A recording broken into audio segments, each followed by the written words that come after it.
They say a picture is worth 1,000 words, but we're here for the stories that leave you breathless. Welcome to Worldwide Movie Recap Channel, where we strip away the filler and dive straight into the heart of the world's wildest cinema. Today, we're unpacking the layers of a movie called Sinners. We break down the plots you love and the twists you never saw coming. Sit tight, grab your popcorn, and let's get into the frame.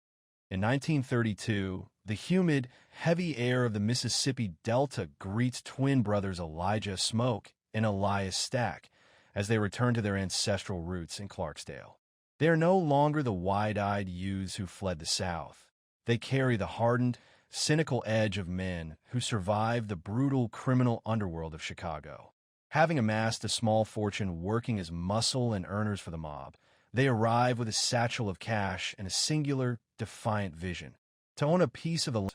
When the brothers sternly warn Hogwood that they are prepared to defend their property from the Ku Klux Klan with lethal force, the old man dismisses their concerns as youthful bravado or paranoia, failing to realize that the Moors have seen horrors in the city that make local bigots look like mere shadows. With the grand opening set feels increasingly fragile as the sun begins to set, the trio retrieves a hidden truck stashed in the brush, loaded with supplies and contraband, and splits up to finalize the preparations. As Stack drives Sammie toward town, he is mesmerized by a tune the boy improvises on the spot. He realizes that inevitable friction from turning into a fire. Smoke takes the lead on the logistical front, heading into the heart of Clarksdale to negotiate with Grace and Bo Chow, local Chinese grocers who occupy their own unique, precarious niche in the segregated South. In a rare moment of cross-cultural solidarity, Smoke's hand-painted sign that will announce the birth of the Moore Brothers enterprise. His journey then takes a deeply spiritual and somber turn as he visits Annie, an estranged lover who still carries the scars of their shared past. Standing over the small, weathered grave of their deceased daughter, Smoke returns a mojo bag Annie had given him years ago for protection. Annie, a woman steeped in the traditions of hoodoo and root work, performs a ritual to strengthen the bag's protective charms before agreeing to help at the bar and fry catfish for the patrons. Unbeknownst to them, in a remote, ramshackle shack on the edge of town, a terrifying new element enters the narrative. A stranger named Remmick arrives, claiming to be pursued by Choctaw Indians, only to reveal a vampiric nature that consumes a local couple, Bert and Joan, turning their home into a slaughterhouse. As the sun dips, private currency issued by the local cotton plantations that can only be redeemed at company-owned stores. Smoke realizes with growing anger that if they accept this script, their hard-won independence is a lie. They will be tethered to the very systems of white supremacy they spent years trying to outrun. This internal friction exposes the growing rift between the brothers. Stack wants the night to be a success at any cost, while Smoke is unwilling to compromise their dignity for a pocketful of worthless tin. Despite the mounting tension behind the bar, the music on the stage takes center stage and begins to weave a powerful spell. When Sammie and Delta Slim begin their set, the atmosphere in the room shifts from a standard Saturday night party to some scream that these are not mere troublemakers. He senses a predatory darkness in them and flatly refuses them entry. This rejection sets off a tragic chain reaction. Mary, desperate to be near Stack, encounters the vampires in the darkness outside and is seduced and transformed, becoming the unwitting predator who will bring the nightmare inside. Now a creature of the night manages to manipulate cornbread into letting her pass.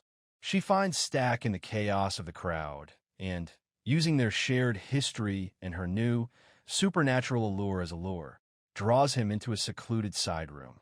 There, she abandons every trace of her former humanity and tears into his throat, feeding with a primal ferocity. Smoke discovers the scene too late. He finds his slits into Mary. To his horror, she simply stands up, laughs with a chilling, melodic sound, and vanishes through a window into the night. Stack's wounds are too severe for any mortal medicine, and the brothers' dream of a shared future collapses in an instant. Smoke is forced to make the harrowing decision to lock his dying, convulsing twin in the storage room and clear the floor, but the nightmare is only expanding. Outside, The vampires have already intercepted Bo Chow and Cornbread, turning the brothers' strongest allies into a circling pack of hungry, undead monsters. The juke joint, once a place of celebration, is rapidly transformed into a barricaded fortress. The horror escalates when the storage room door splinters and a resurrected, vampiric stack bursts out, his eyes devoid of any brotherly recognition. Annie, drawing on her deep roots in hoodoo, uses a jar of pickled garlic and brine to scald his flesh, the pungent liquid acting like acid against his cursed skin and driving him out into the night. It is then that Remmick makes his presence and his intentions known. Annie explains that there is no cure or turning back for those who have been bitten. Their souls are gone, and their bodies are merely vessels for a hunger that can only be ended by a stake through the heart or the cleansing fire of the sun. The goal shifts from a simple fight for survival to a desperate, hour by hour, holding action until the dawn. The siege reaches a bloody, chaotic crescendo as the vampires begin to tear at the structure itself, making horrifying, rhythmic sounds that drive the survivors to the brink of madness. The defenses eventually crumble under the sheer weight of the undead horde, and the cost of the night becomes unbearable. Grace is taken, then Pearline, and finally Annie is overtaken by the monsters. In a moment of agonizing heartbreak that will haunt him forever, Smoke fulfills a final, whispered promise to Annie, driving a stake through her heart himself to prevent her from rising as one of the things they stack, are caught in the open and consumed by holy, white fire, leaving Smoke and Sammie as the sole, traumatized witnesses to the night's devastation. The immediate supernatural threat is gone, but the mundane evil of the South remains. Smoke, realizing that the noise and fire have drawn the attention of the local authorities, sees Hogwood approaching with a mob of Klan members, ready to reclaim the land through violence. Knowing his own life is forfeit, Smoke gives Sammie the car keys and the remaining Chicago cash, ordering the boy to drive north and never look back. Smoke then ambushes the Klan mob in a final, suicidal stand, wiping them out but sustaining fatal wounds in the exchange. He dies in the dirt of his own land, comforted by a final vision of Annie and their child. The story leaps forward to 1992, where an elderly Sammie, now a world-renowned blues legend, sits in a Chicago dressing room. He is visited by the ageless figures of Stack and Mary, who survived by fleeing into the shadows 60 years ago.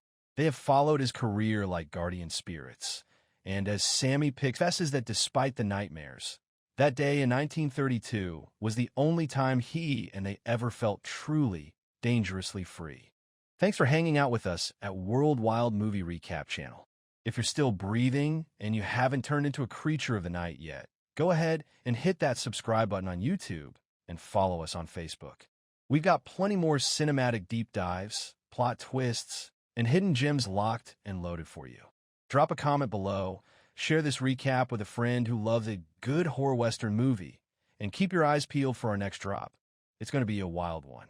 Until next time, stay sharp, keep the lights on, and we'll catch you at the next screening.